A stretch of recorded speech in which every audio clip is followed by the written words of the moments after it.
scan this. Sovi is here. Let's level up. Differential equations look scary, but we will solve this cooling problem by translating words into math. Let's find the correct model together.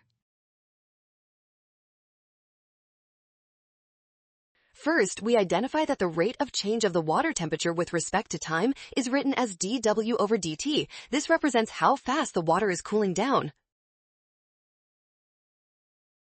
Next, the phrase directly proportional means we must multiply a constant K by the specific difference mentioned. We are looking for a linear relationship between the rate and the temperature gap.